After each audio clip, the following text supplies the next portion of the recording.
O governo Lula avalia ampliar a renda do programa Minha Casa Minha Vida para até R$12 mil. Atualmente, a faixa 3 do programa é destinada para famílias com rendimentos que variam de R$ 4.700 até R$ 8 mil. A ideia é aumentar a renda da faixa 3 ou criar uma nova faixa. O foco do governo é alavancar a compra da casa própria pela classe média. Você vê, Maurício Felberg, que o governo está mirando nesta fatia da população, a classe média. A isenção de imposto de renda de quem ganha até R$5 mil, ou seja, alguém que é tributado, mas que não está, portanto, na faixa da miséria, da pobreza, que já é isento, mas que já é ali alcançado por uma promessa do governo. Agora também em relação a financiamento imobiliário, habitacional, também para essa faixa. Você acha que é o quê? Coincidência. É uma coincidência o governo querer mirar na classe média, ou Maurício Felberg? Bom, eu sempre costumo dizer que não há coincidências, que as coisas não acontecem à toa. E a professora, com muita habilidade, colocou a coincidência justamente para levantar a bola para eu colocar isso. Antes de mais nada, eu preciso fazer uma correção necessária. Os créditos da minha manifestação anterior, eu troquei o Rodolfo com o Guilherme. O crédito da avaliação política... Eu gostei, doutor. Você gostou? Gostei, não tem problema. O crédito da avaliação política foi do Rodolfão? Ficou com medo agora, hein? Obrigado. Assim, o Rodolfo falou isso, eu falei. Obrigado, senhor. Obrigado. O seu crédito da avaliação política foi o correto, assim como o Guilherme colocou o dedo na ferida de que essa conta vai passar para alguém e que, portanto, o presidente tinha sido parcialmente sincero, vamos dizer assim, que ele abriu até determinado ponto. Com relação à tua pergunta, não, professora, não é coincidência, não há coincidência. Faz tudo parte da mesma tônica, da mesma toada de se agradar à classe média, em cumprimento às promessas de campanha, nesse processo eleitoral que, como a própria professora já colocou, já se iniciou. E aí, Rodolfo, quero te ouvir também. Não, excelentes colocações aqui, Nelson. Mas vale Vocês estão uma fofura só nesse programa hoje. Hoje não está tendo... Começou agora. É minha presença conciliatória. Começou agora, muita gente nos assistindo. Daqui a pouco vai ter uns embates, eu tenho certeza. Mas olha só, em janeiro de 2025, agora, os últimos cálculos que foram levantados, cerca de quase 40 milhões de brasileiros trabalhavam até em janeiro na informalidade, o que corresponde a quase 39% da população. Como que é medido isso? Tá? A taxa de informalidade é calculada com base na proporção de trabalhadores informais. É aquele sem carteira assinada e também sem CNPJ. Nós estamos falando, a gente está conectando aqui, né, uma pauta anterior com essa pauta de agora, porque o Lula, o governo, na verdade, está mirando a classe C. Mas a classe C, em sua maioria, trabalham de forma informal. Olha só que redundância. Trabalham de uma forma aqui, sem carteira assinada e sem CNPJ. Por quê? Muito por conta dos tributos que são pagos, muito porque também, não só para quem contrata, porque hoje, se um trabalhador hoje corresponde a R$2 mil na carteira assinada, ele paga quase o dobro só de imposto para manter esse funcionário. Então todo mundo sai disso e vai para o CNPJ. E no CNPJ você também tem seus tributos. Ou seja, é um Brasil que só sabe puxar cada vez mais imposto e aumentando a informalidade. E o Lula e o governo acabaram de mirar isso. Quem é que ganha até R$12 mil hoje? É uma parcela muito pequena da população, sabe? É a classe C que está tentando aí, cara, galgar seu lugar na classe B, mas vai ser muito difícil. Mas você vê, Cíntia, que o governo, com esta medida, ele volta naquela que tem sido uma grande dificuldade desse governo, que é ter novos projetos, novos programas, uma nova marca para o Lula 3. E aí ele volta para remodelar o Minha Casa Minha Vida, que é um programa anterior, assim como era o Bolsa Família, assim como foi o FIES, assim como foi o ProUni, marcas dos governos anteriores do PT. Talvez a isenção do imposto de renda seja uma aposta do governo para este novo mandato. Mas daí você dá um respiro de criatividade, você já volta para aquilo que já estava feito, que é justamente o Minha Casa Minha Vida. Você acha que a coisa do financiamento habitacional aí ainda pode ser bom para a popularidade do governo? Esta geração ainda se importa muito com a coisa da casa própria, de ter uma casa no nome, e aí? Quando Cíntia... você fala dessa geração, a gente precisa saber de qual geração, né? Se a gente pegar aqui uma faixa etária que nos envolve, isso ainda é sim um ponto importante. Nós ainda vivemos aquela sensação de que o relevante é que a gente tenha pelo menos um teto sobre nossa cabeça para que, né, na nossa velhice a gente não seja colocado ali numa situação de necessidade.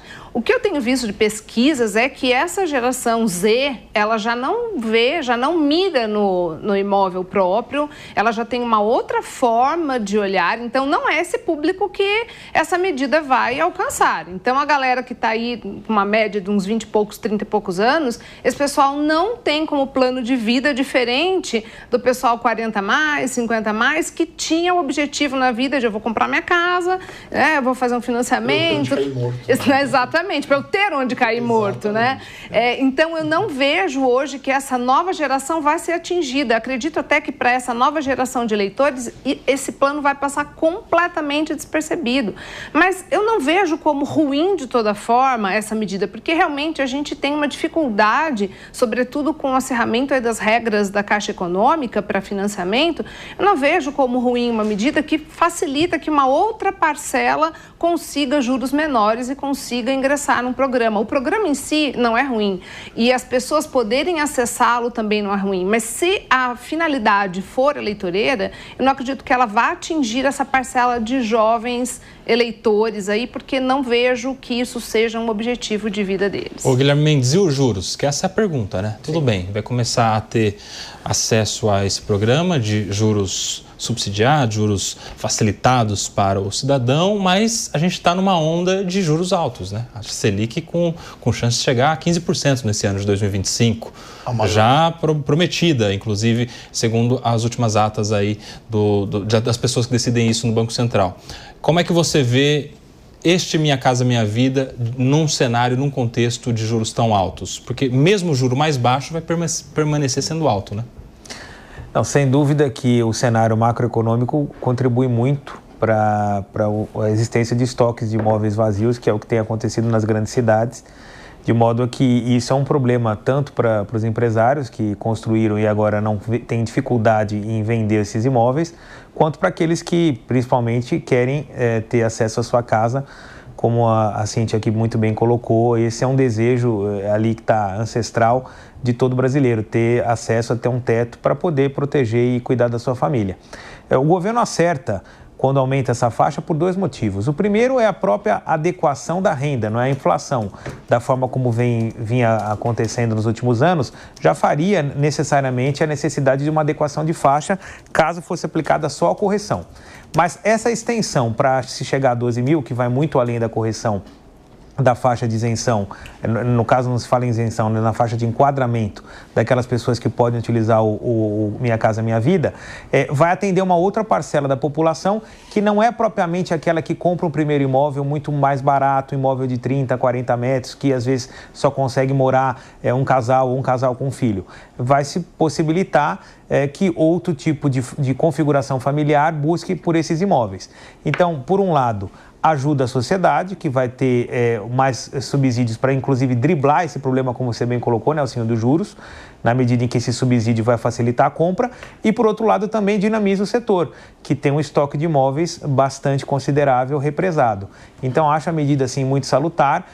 Imagino que também os estados, né, aqui no estado de São Paulo, também existem programas como Casa Paulista, que oferecem facilidades, não é, para essa aquisição. Imagino que também os estados vão, de alguma maneira, seguir essa diretriz geral do governo federal. Vejo a medida com muitos bons olhos e espero que dinamize, de um lado, a baixa do estoque e, de outro, a construção de novos imóveis com o aquecimento do setor da construção civil, que é um dos setores que historicamente mais emprega, né?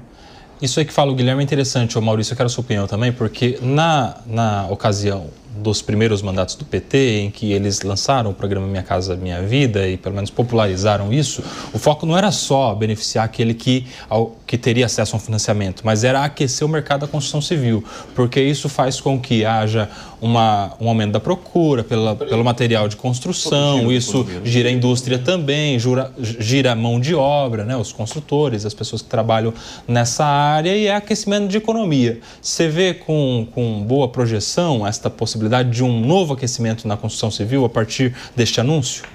Para ser bem sincero, eu acho que uma coisa não tem uma correlação direta com a outra, embora o objetivo seja esse, Nelsinho. Hoje, como vocês bem observaram, a tal da geração Z, acho que a professora Cíntia tocou muito bem nesse ponto, os interesses deles, que são em número muita gente, não é mais aquela coisa que eu preciso comprar o carro, eu preciso ter o imóvel para onde cair morto, ou qualquer outra expressão para ter um imóvel meu próprio. Os valores têm sido outros, então acho que essa... Vou pegar um Airbnb para eu cair morto. Então, um Airbnb... Exato, e um Uber. Vai ser mais barato. A tal da mobilidade urbana tem mudado as características das grandes cidades, o pessoal optado por fazer locação perto de lugar onde tem transporte público.